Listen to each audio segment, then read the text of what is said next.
ओम नमस्कार। शिव शक्ति भक्त विपन खन्ना की आप सबको नमस्कार। दोस्तों आज जो मैं विषय लेके आया, हमारा छल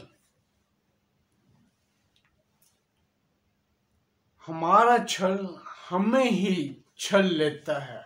हमारा छल हमें ही छल लेता है। दोस्तों कभी आपने सोचा है हम हर किसी को धोखा देने या ना समझने की कोशिश करते हैं। हम अगर दूसरे को किसी और को ना समझने की कोशिश करके उसे छलते हैं, उसे धोखा देते हैं, क्या हम उसको धोखा देते हैं? कभी सोच के देखिए। मैंने ये इसलिए लिया कि हमारा छल हमें ही छल लेता है। जो हम किसी और को धोखा देना चाहते हैं वो हम किसी को नहीं देते, हम स्वतः अपने आप को धोखा देते।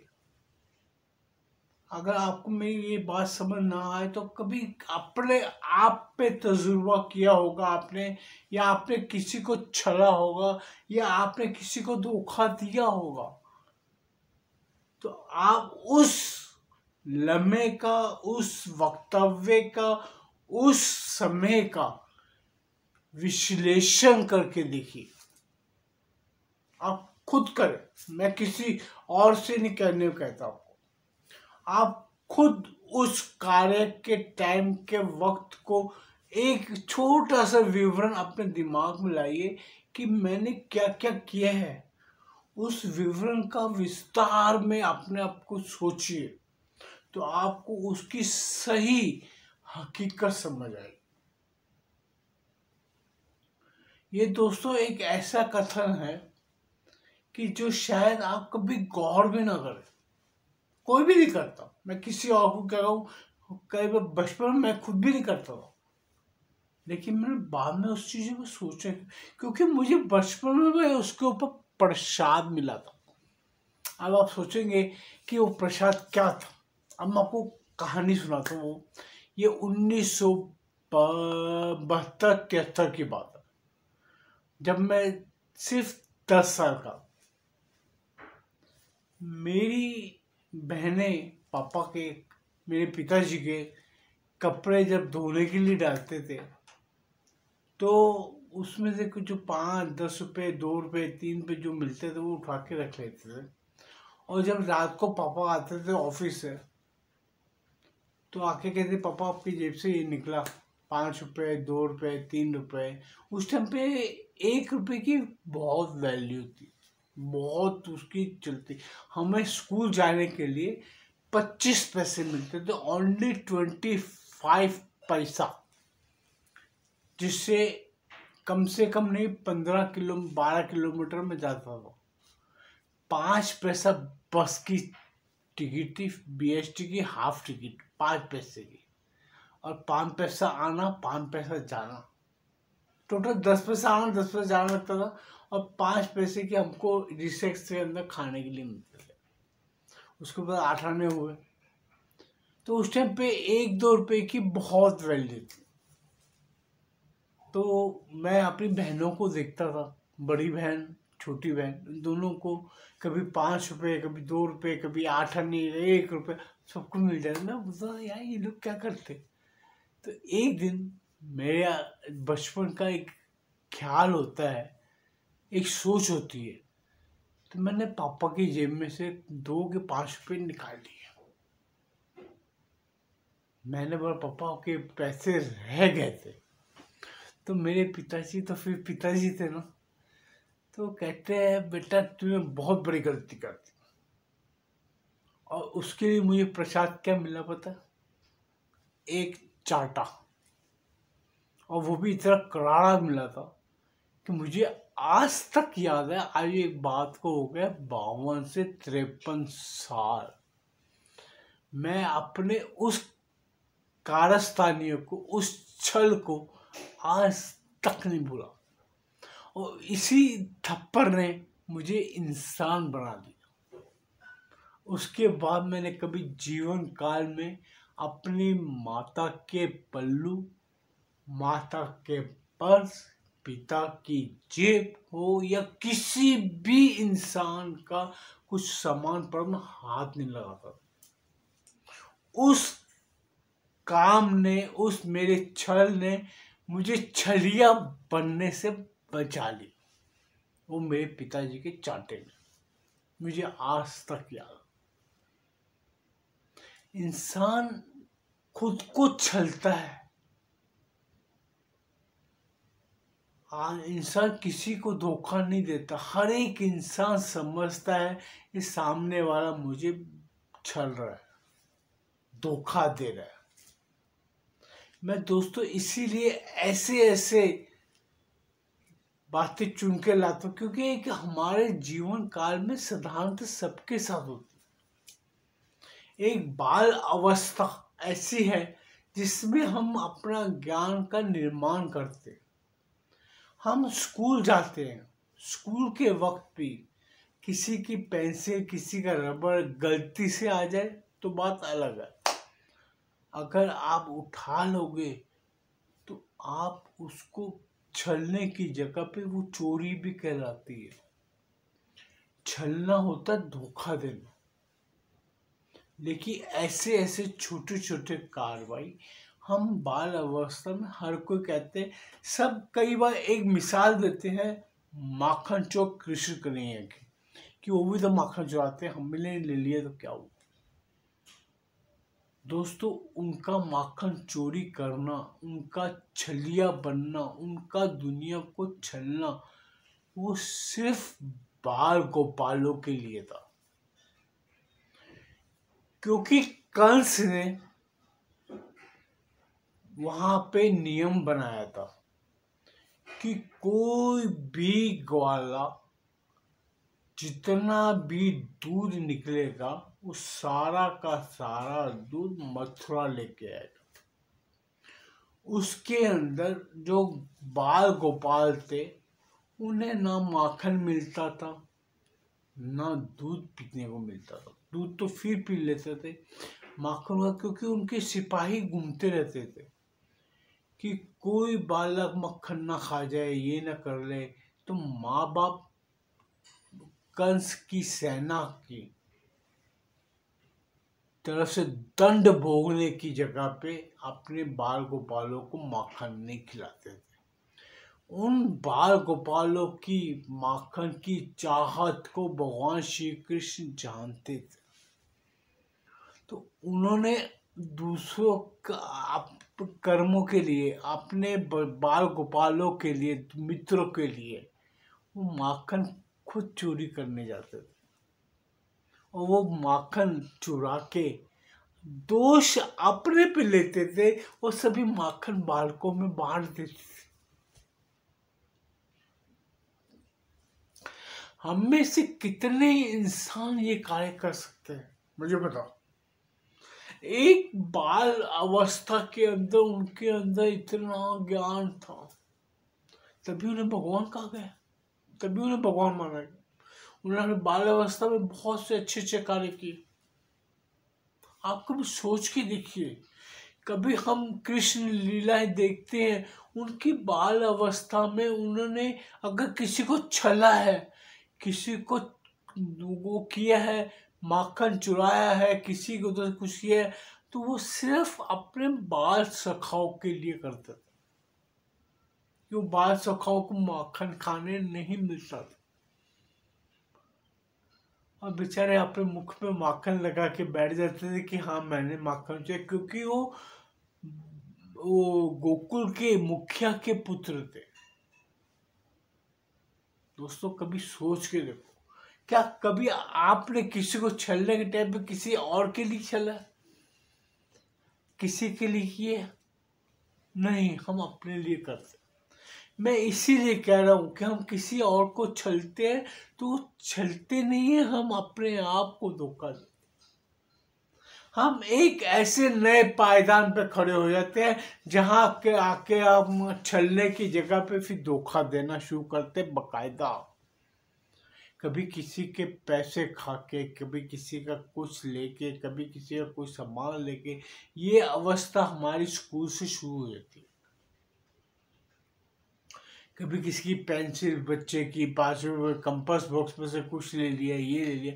ये कई बच्चों को आप देख चुके होंगे। आज आपकी भी स्कूल लाइफ होगी, आप सबने किया होगा, देखा होगा। किया होगा मैं नहीं कहता, देखा होगा। क्योंकि बहुत से बच्चों के, हमारे टाइम पे भी बहुत से बच्चों की आदत है। हमें तो अपने पापा का चाटा याद था। 10 साल की उम्र बहुत निम्न उम्र होती है। तो आगे चल के जो बंदा ये कार्य करता तो उसके बाद में उसको ये पद पे, राह पे चलने की जरूरत नहीं पड़ी। एक सबक जीवन में मिलना जरूरी है। जो अपने आप को समझना शुरू कर देता है वो आदमी किसी को भी धोखा नहीं देता। जब आप इस अवस्था में आ जाए, आपको गलत सही का अंदाजा होना समझ आ जाए, तो आप किसी को धोखा नहीं देते, किसी को छलते नहीं। किसी कारणवश अगर आप मजबूर हो गए हैं, कोई कार्य आपके द्वारा, आपने किसी से कुछ लिया है, लिया है, तो आपको वापस नहीं मिल रहा या आप वापस देने की पोजीशन में नहीं है, तो आप उसको हाथ जोड़ के एक कह सकते हैं, भैया मेरे पास अभी नहीं है। आप उसको वो छलते नहीं है। आप सत्यता के साथ सत्य का आचरण करते हैं। सत्य के रथ पे सवार होके उसको सत्य का दर्पण दिखाते हैं। अगर वो ना माने, वो उसका कसूर है, आपका कसूर नहीं है। ये बोध आपके अंदर आत्मा को होना चाहिए दोस्तों। आपकी जो अंदर की आत्मा है, आज हम कहते हैं कि आत्मा परमात्मा का स्वरूप है। अगर आपकी आत्मा संतुष्ट है कि आपके द्वारा दिया गया वाक्य, अल्फाज, शब्द उस इंसान को सत्य बता रहे हैं, तो वो आपकी आत्मा शुद्ध होती है। आपका आचरण शुद्ध होता है। आपके अंदर के जो भाव है वो शुद्ध होते हैं। आप अगर किसी को छलते हैं, झूठ बोलते हैं, उसको धोखा देते हैं, उसमें किसी की हानि नहीं होती, उसमें हानि होती आपकी आत्मा की। आप अपनी आत्मा को धोखा देने की कोशिश करते हैं, लेकिन किंतु परंतु आपकी आत्मा धोखा नहीं खाती।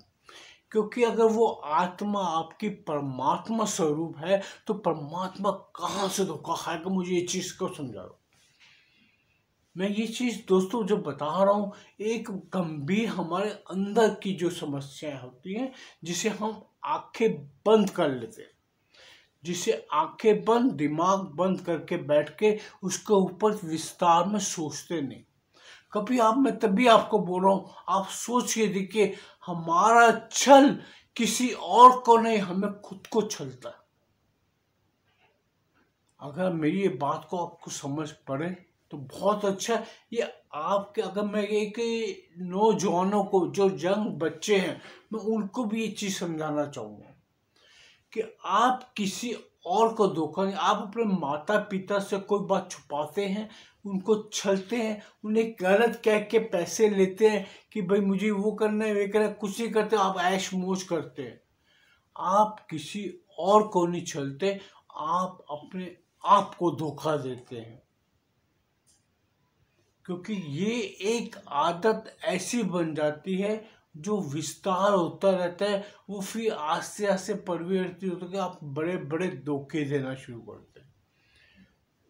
आप अपने फिर व्यापार में है या नौकरी में है, कभी आप बैंकों को धोखा देंगे, कभी आप किसको छलेंगे, कभी आप अपने मित्रों को धोखा देंगे, मित्रों को छलेंगे, मित्रों को वो करेंगे कि आप किसी ना किसी को रोज छलने की कोशिश करते हैं।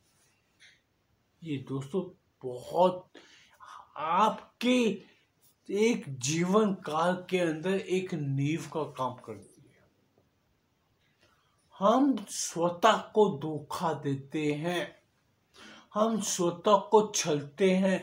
हम छलिया बनने की जरूरत नहीं है। छलिया श्री कृष्ण ठीक है, वो छलता हुआ सुंदर लगता था, वो छलता हुआ इसलिए अच्छा लगता था कि वो छलने के अंदर वो प्रजा का हित, लोगों का हित छुपा होता था। अगर आपके कार्य में कोई हित दूसरों के लिए है तो वो छलना नहीं कहलाता, वो दूसरों की सहायता कहलाता। जिसमें आपके खुद का स्वार्थ छुपा होगा, जिसमें आपकी खुद की महत्वाकांक्षा छुपी होंगी कि मैं इसको धोखा देके, इसको छल के अपना सुखद कर लूंगा, अपना मैं क्या कहते हैं उसको प्रॉफिट कर लूंगा, या आपको अपने आप का विस्तार कर लूंगा। नहीं दोस्तों, आप अपनी अंतर आत्मा को, आप अपने अंदर के ज्ञान को, अपनी बुद्धि को छलते हैं। मैं एक बात, आप में कुछ भी करने की जरूरत नहीं, मेरी बात पे आप विश्वास करो या ना करो चलेगा। आप अपने आप पे विश्वास करते क्या? कभी सोच के देखिए, क्या आप अपने आप पर विश्वास करते हैं? मैं आपको ये नहीं कहता कि ईश्वर पे विश्वास करो या अपने माता पिता पे विश्वास करो, अपने गुरुजनों को, अपने हितैषियों पे विश्वास करो। अगर आप अपने आप पर भी विश्वास करते हैं, मेरे वर्ड को समझ के चलना दोस्तों, आप अपने आप पर विश्वास करते हैं तो क्या एक बार अपने आप से पूछ के देखिए, अगर आपने किसी को छला है, किसी को धोखा दिया है, तो क्या आपने सही किया? दोस्तों, इसका जवाब आपकी अंतरात्मा आपको देगी। मैं कोई किताबी ज्ञान नहीं बांटता दोस्तों, मैं आपको सत्य कहता हूं, आप खुद देख सकते हैं। मैं कभी किताबी ज्ञान नहीं देता किसी को, क्योंकि क्या किताबी ज्ञान या ग्रंथों का ज्ञान दुनिया को बहुत पता है। मैं एक अपने अंदर के हमारे जो गुण और अवगुण हैं उनका विस्तार करता हूं। मैं कहता हूं असली अमृत मंथन जो इस देवताओं और राक्षसों के बीच हुआ था, वो प्रतिदिन हमारे अंदर होना चाहिए। हमें पता होना चाहिए कि हमारे अंदर क्या है, हमारा ज्ञान या अज्ञान, दोनों में अमृत मंथन होना चाहिए।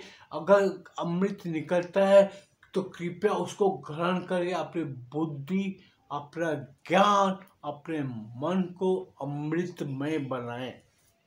अगर उसमें से आपकी कमियों रूपी जहर, दूसरों के लिए द्वेष निकलता है, कृपया उसे फेंक दे। आपके पास महादेव आप जैसी शक्ति नहीं है जो आप उसको ग्रहण करके रखे। वो जहर एक दिन आपका ही अंत कर देगा। मेरी इस बात को ध्यान से सुनना दोस्तों। वो अज्ञान, वो छल, वो कपट अगर आपके अंदर है, वो किसी और को नुकसान नहीं देगा। वो केवल वो विष है जिसका विष पान करने के, अमृत पान नहीं, विष पान करने के लिए महादेव नहीं आएंगे, क्योंकि वो आपके खुद के कर्मों का फल है। आपके द्वारा छले गए दूसरे इंसानों के ऊपर किया गया कुकर्म है, उसका विष आपके अंदर रहेगा। वो विष आपका नाश कर देगा। मेरी बातों को अगर समझ सके तो बहुत अच्छी बात है, वरना राम राम बाबा। ओम नमः शिवाय। दोस्तों, अगर मेरी ये बात आपको समझ पड़े, कृपया उसको समझिए, मानिए, एक्सेप्ट कीजिए, फॉलो कीजिए। अपने खुद के द्वारा छला गया खुद को ही, उसको सोच के देखिए। हमारा छल हमें ही छलता है, किसी और को नहीं। ये बात ध्यान रखना दोस्तों। ओम नमः। अगर मेरा दोस्तों ये वीडियो पसंद है, कृपया इसको लाइक कीजिए, चैनल को सब्सक्राइब कीजिए, बेल आइकन दबा दीजिए। फिर नया कोई ना कोई ज्ञान रूपी शब्दावली आपके पास लेके मैं हाजिर होऊंगा। ओम नमः शिवाय।